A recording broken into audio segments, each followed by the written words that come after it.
Okay, so we've got a big update for Donkey Kong Bananza on the Nintendo Switch 2. It is the launch week for the game, dropping on July 17th. So let's go over some big updates for those that are looking forward to the game. And of course, if you're looking forward to actually picking up the Nintendo Switch 2, because depending on where you live, it might be kind of hard to get or not. So let's go ahead and jump right into this here, guys. Shout outs to Best Buy, because Best Buy has informed consumers and everyone out there that they will have Restocks on July 17th, but it's only going to be in stores. So it's not going to be the whole online then pickup. It's going to be in store. Here's what they had to say. Donkey Kong Bananza is a groundbreaking adventure available only for Nintendo Switch 2. And if you haven't gotten your hands on the new system yet, this is your chance. All Best Buy stores will have limited quantities in stock on July 17th. Store availability subject to change. They also have this nice page as well that shows you the game. It's $69.99. There are still some people on Twitter saying that it's an $80 game like Mario Kart World. It is not here in the US. It is a $70 game,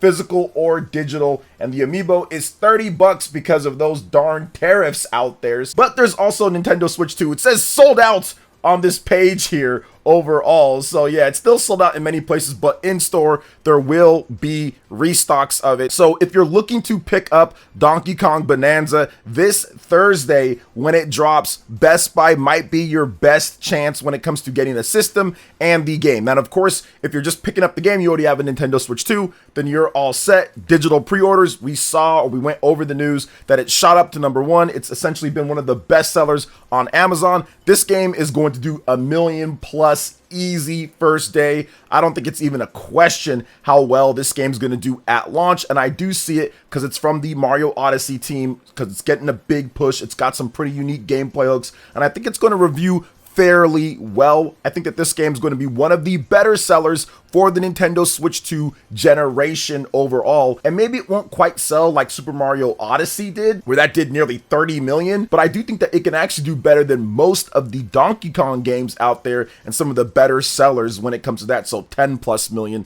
for this game. But what do you guys think when it comes to the restocks of the Nintendo Switch 2 and of course Donkey Kong Bananza at Best Buy? Let me know in the comment section. Before we get into the next Donkey Kong topic, make sure you hit that subscribe button, because we are giving away 3 digital copies of Donkey Kong Bananza. If you want a chance to win, just go ahead and hit that subscribe button. Check out the link in the description over to the poll page. Go vote and enter in to win there. But moving on to the next topic, and now that we are in the launch week of Donkey Kong Bananza, I wanted to go over what I'm most excited about when it comes to this game and what you guys should be looking out for as well. For those who have never played a Donkey Kong game, in addition to some of the previews and other stuff, no spoilers, that I want to go over. So I watched some of the gameplay from VGC, and it went over a number or a variety of different types of levels. You had a minecart level, you had the 2D bonus levels where you're shooting out of the barrels, you have a variety of different just normal, just going through the standard levels overall, the destruction in the game,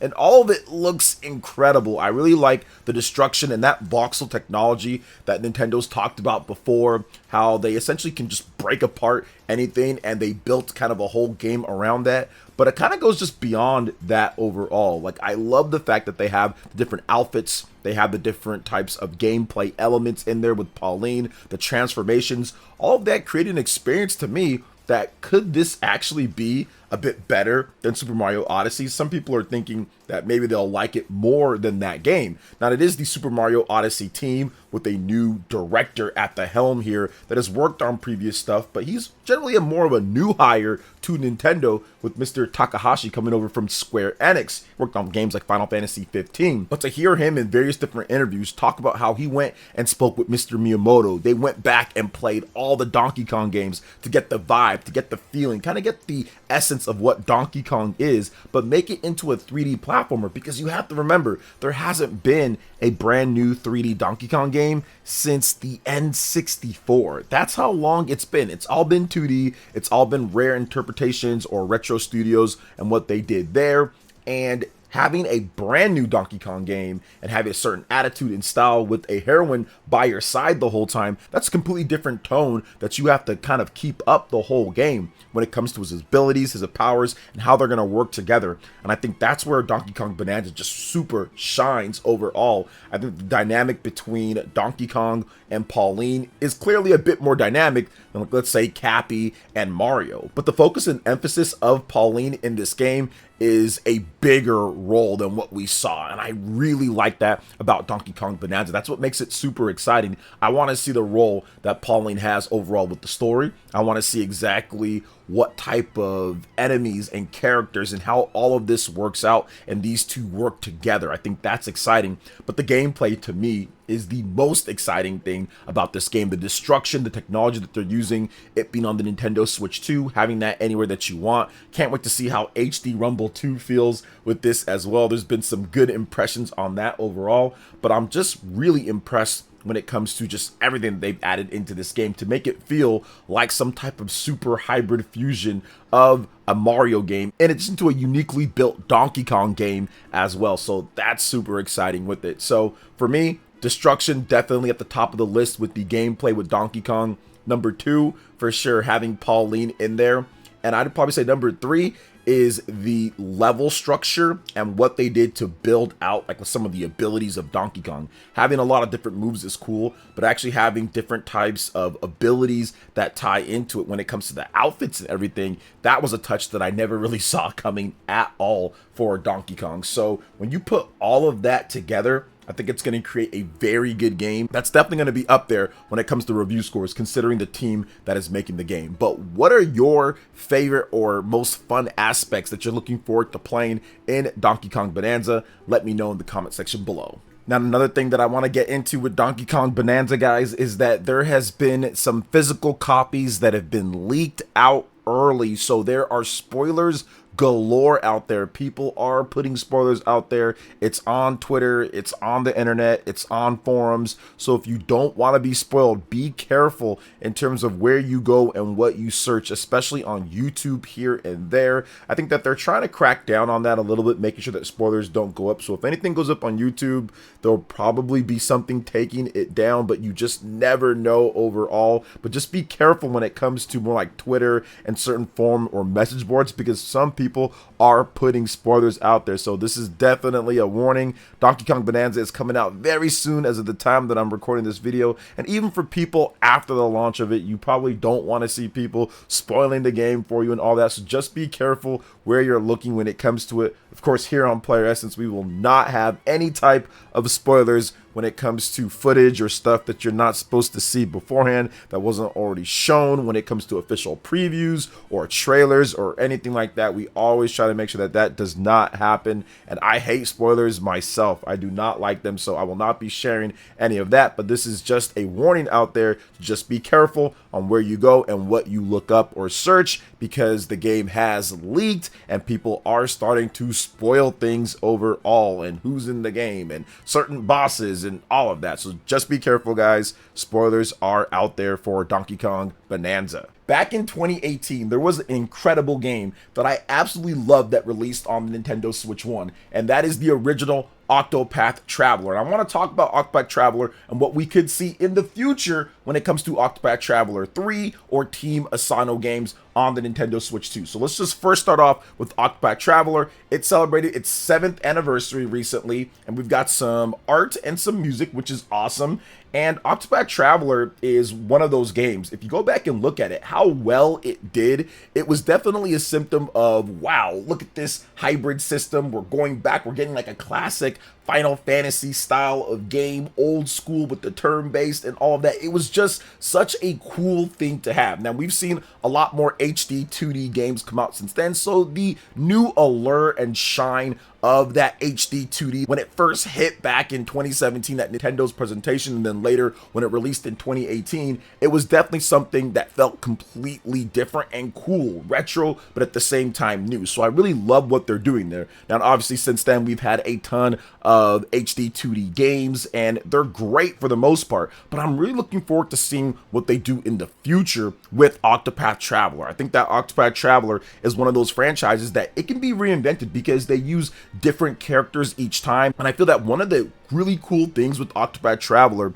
is that they can take the Nintendo Switch 2 and do something absolutely incredible with that. We saw when they put it on the Xbox and PlayStation, man, that 4K 60 really hit. But I think that gameplay wise, with the HD Rumble 2, with the portable play, plus the docked play, with the experience that they've already had making Octopath Traveler 1, Octopath Traveler 2, I think if they make an Octopath Traveler 3, or if they make like an Octopath Traveler, I would say spiritual successor in some type of way, imagine what they can do or build off of the base from what they've had from the original game. Because despite it being obviously 4K 60 on PlayStation, Xbox and all that, the base is still a Nintendo Switch 1 game overall. So if they actually went into it saying, okay, we're going to utilize the Nintendo Switch 2, we're still going to have these awesome stories that we tell with the characters, we're still going to have a lot of cool different scenarios and gameplay situations that you get into, and it's going to harken back to the old school that people that love classic Final Fantasy and classic Square Enix.